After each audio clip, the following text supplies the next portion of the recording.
Hello, my name's Faisal and this is the Berkshire Channel, and today from Country Navigator we've got Mr. Kevin Patrick. Kevin, how are you? I'm very well, thank you, Faisal. How are you? Good, not bad, not bad. Very interested in today's conversation, so I'm glad you got here safe in one piece, and you've even had a pastry. Do you know, I was actually thinking it was the best croissant I've had in a while. Oh, really? So thank you so much. It was very, very good. Thank you. You know, they made it just for you. Wow. I actually believe that. It was beautiful. I actually, Yep. fluffy. Amazing. I saw them pull it out of the microwave. So there you go. So you work, I should say rather, the main phrase today is cultural intelligence. Is that right? And you've got a platform that really covers this topic of cultural intelligence to help its users understand a bit more. And I did make a note of this, cultural collaboration. Yeah. Is that right? That's absolutely it, yes. So, Kevin, you're here. So it would be great to tell us a little bit about this platform and what it can do. Thank you. Well, first of all, Fazina, thank you so much for having me here today. Very, very excited. So I'm the head of sales at a great tech company called Country Navigator.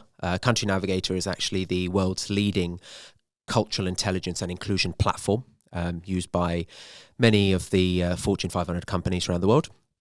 And fundamentally, what we're really helping our users do is, as you've just said there, is collaborate, irrelevant of cultures or countries or borders. And we always talk about this term, borderless working. But fundamentally what we're doing is we're trying to educate our learners to understand more about themselves, understand their personal cultural preference working styles.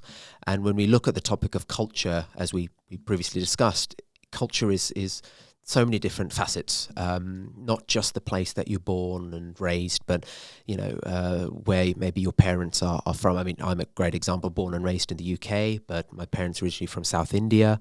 But then when I think about my friend circle, work, other life experiences, so many different aspects that then form our cultural orientation. And that's what really our platform really brings to life. It showcases, following a short self-assessment, it takes about 5 to 6 minutes. It's a 45 multiple choice statement. You answer those, and then visually across 9 dimensions, you get to see your personal working style preferences. And from that, you then have further analysis with videos and insights into what may be positives and negatives of your dimensions. And then from there, you can then compare your profile to over 100 different country profiles. So let's say you're maybe moving to Brazil for work, or you're looking to partner with colleagues, or a supply chain in India, or doesn't matter where. I mean, we pretty much cover all the countries. If you've never done that, if you've never been to that country, you might have been there for a holiday, but you've never worked in that type of in that country or culture, it can be daunting. And the number of potential cross-cultural barriers, whether it be communication, whether it be that first impression means everything. And just by doing something slightly incorrect, because you don't know, could potentially maybe cost you a deal, could tarnish that relationship. So by providing that insight in a tool, self-service, on-demand, 24/7, we can help our learners better adapt when they are looking to work cross-culturally. So, wow. So that sounds very impressive, because I think, as you've said, companies like BMW, whom certainly I know are in the process of using the platform, global company, multicultural, to put it mildly. So if we look at it from a user's perspective, let's say I'm not the most tech savvy person. So great, I've got access to this platform. I open my laptop because I've been told. I've got a license. It's my name on that license. Sure. So I've opened my laptop and I've now logged into the platform, and I've got to fill in now, just if I remember correctly, I've got to firstly fill in a questionnaire, about 40 questions, did you say? 45 questions. Yeah. So I'm going to do that, and then I then get a profile. That's right. Yes. Yeah. Of me. That's right. Which is actually what we call World Prism. Okay. So World Prism is the trademark name. It's our intellectual property. But for any cultural gurus out there, the World Prism is not something that's just been created overnight. It's over 20 years worth of research and development that's gone into that model. And it does take, or the foundations do come from some of the most well-known cultural gurus out there, people like Hofstede, Trompenaar, Edward Hall. Okay. So there's a lot of research that has gone into this. But yes, you're right. It's 45 statements, multiple choice. So within 5 to 6 minutes, you'll be able to complete it, and then you have your World Prism result. Yes. Fantastic. So I've got what looks like and you did show me earlier on, sort of like quite a weird zigzaggy diagram could be. Yeah. What sort of criteria is it looking at? I mean, when I look at that, what would I be able to tell firstly about myself? So when you look at the actual the diagram itself, you can see quite clearly across the 9 different dimensions. I would say rather than looking at it sort of as an overall picture, where the value really comes from is when you go through each of those particular dimensions. As I mentioned, there are 9. So the theory or the basis sort of behind it is it's sort of broken down into sort of a few different areas, but it's fundamentally sort of how you look at the world, how you respond or react to certain things. That's how the questions have been formulated. And therefore, when you go through, for example, by default, the very top orientation, the very first one, is task and relationship driven. So if you take my profile, for example, it is relationship. So across the chart, on left-hand side you see task, on right-hand side you see relationship, and my blue dot, which represents me, is very much on the relationship side. Right. So across, using that as an example, across the remainder of the other 8 dimensions there, you can very clearly see, and keeping in mind, we've tried to use sort of very, very simple language. So, for example, after task and relationship, you've got implicit, explicit communication, for example. So very quickly, you can see where across those dimensions you are. I see. Okay. And then, but even if as a user, you don't understand on the outset what that dimension means, on the right-hand side of the screen, you've got the video explaining that particular dimension, what it means, what does it mean in the context of a corporate working style, but then also the written text, etc., that's provided as well. So a learner will fully understand what that dimension means just by looking at that one page. Fantastic. And I know you're going to laugh at this. There is no pass or fail, is there? No, absolutely no. This is no. There's no right or wrong here. This is all about. I mean, cultural intelligence is. The basis of cultural intelligence is all about acceptance. It's curiosity. It's then accepting that there is a difference, and then it's wanting the eagerness to then go out and learn and appreciate that this is why a culture or a particular dimension for a particular culture is like so, and then wanting, and rather than saying oh yeah whatever and not even thinking about it, the tool provides all the insights for you to become fundamentally an expert in that particular culture.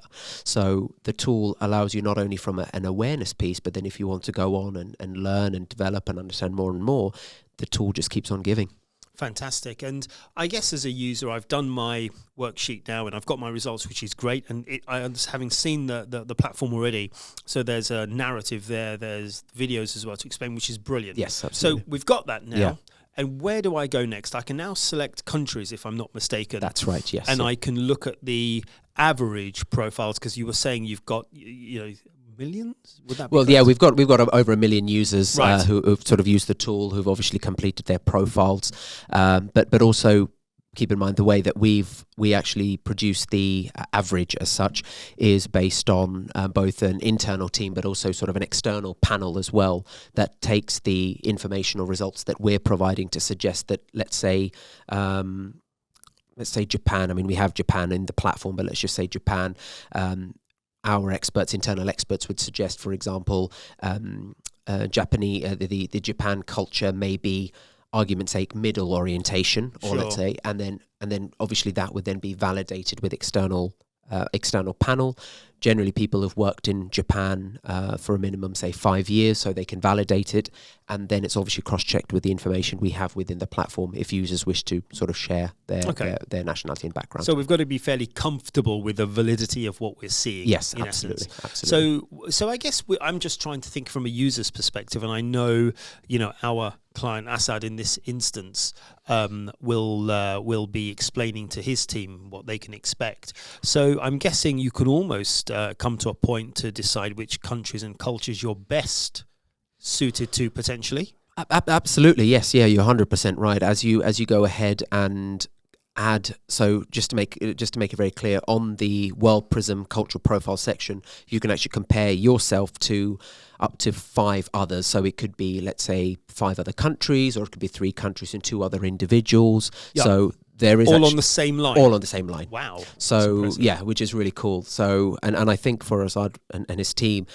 which I understand, is very, very multicultural. Yes. If they're working with, say, 3 or 4 cultures, put your profile in and then add those countries in, and then you can see. And automatically, when you compare with those 4, you will start to see immediately that there will be one particular culture, usually that you generally might have a bit more of sync with, but it doesn't have to be, because again, if you take the 9 dimensions separately, you might find that this dimension, this is great for Russia, for example, and then this dimension is great for France. So you can sort of adapt and sort of see that, but ultimately, where we're really trying to get to is to give our users the confidence that this is a research and validated framework. And that word framework, I think, is super, super important, because in culture, or the topic of culture, it can sometimes be very daunting, right, to talk openly about culture, because you think, I'm going to offend someone. Can I say something about what's the right terminology? And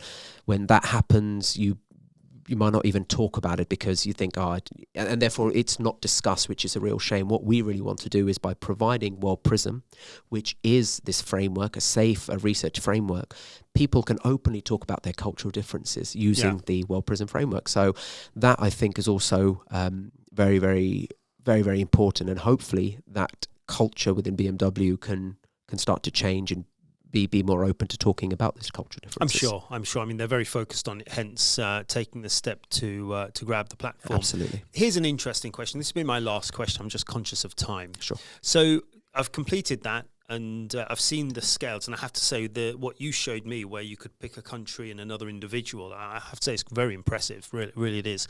Anyway, so I've done that now. Close the laptop, and here is the $64,000 question. What do you think I can do now that I couldn't do when I started? Great question.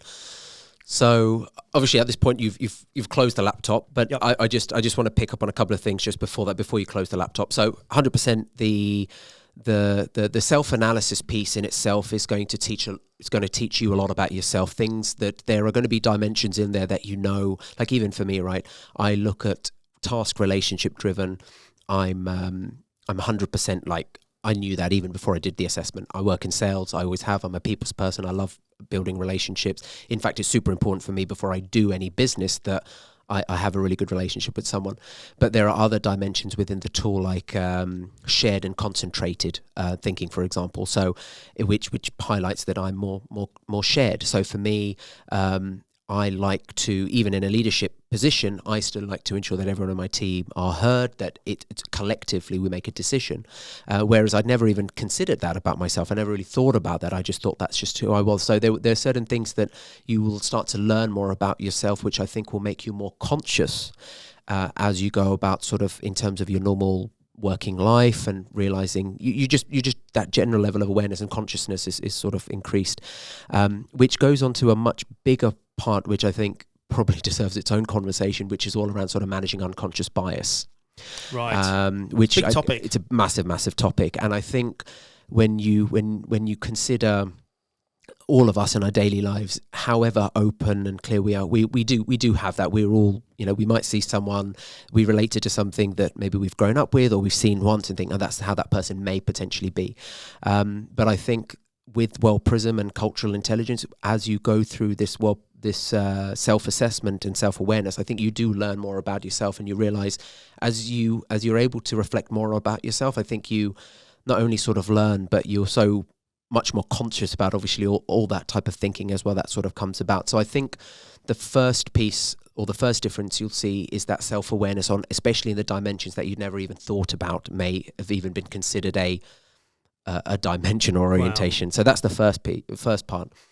The second part is, now that you've been able to compare yourself to a country or an individual or a mix, you'll be in a much better position that when whether it's maybe you're going into that market for the first time, maybe it's someone you're working with, you'll now understand and have a much greater appreciation to why that person, for example, may be more quiet, or why that person may not get their task completed within a certain period of time. And the tool actually then goes in further to provide and suggest advice on how you can manage those gaps. So where you may have had difficulties in the past, and you've maybe just you've just sort of covered it under the carpet because you don't know how to handle it, you're in a much better place to tackle those particular situations, and you'll be in a better. Ultimately, you. What we're hoping is you'll have a better relationship with that individual or individuals, say if it's in a team, or if you are going to be working in this new particular cultural environment, that you're in a better place, and ultimately you create a more inclusive environment for everyone. I mean, in this case for BMW, but anyone within that sort of space feels very comfortable about it. The last bit I just wanted to say, Faisal, as well, is that so that's Prism, what we've talked about, which I always say is the heart of the tool, 100%. But there is there's a countries tab on the platform. So if users go ahead and click that, they will find expert advice and guidance on over 100 countries. So let's say again we took, I think I mentioned Russia earlier, for example. But if you want to know how to best work together, working together as a topic in Russia, click on that. You click on Russia, you find Russia in the list of countries, and then if you scroll to the bottom, you've got 9 subsections. Everything from working together, managing relationships, diversity. So even information on LGBTQ on over the 100 countries, it's all provided in there. So, go ahead and learn more about that country, knowing it's coming from a research and verified source. That's super, super important. Fantastic. Now tell me, is Mauritius on there? My family's from Mauritius. You won't believe... it sounds like I'm making this up. We just launched Mauritius last week for a client. No just kidding. Last week, just for a client, a British client, actually. And can I also say part of the R1 region, which is what Assad represents, Mauritius is on his list as well. Okay. So they will be very... There you go, folks. Mauritius is on the just list. Been added. Just been added. Yeah. Fantastic. Yeah. Well, look, I'm conscious of time, as I said, and all I can say is thank you very much, Kevin, for joining us today. It's been quite an enlightening approach. Sure. Next conversation, maybe unconscious bias, do you think? Yeah, let's do it. Yeah. I think there's so much in this cultural intelligence space, but absolutely, the managing unconscious bias and conscious collaboration as well, which is all part of diversity and inclusion, are very, very interesting topics. Okay, well, let's hope you come back. So, Kevin Patrick, thank you very much indeed from Country Navigator. My name is Faisal from the Berkshire Channel, and we'll see you all very soon. Thank you. Thank you, Faisal.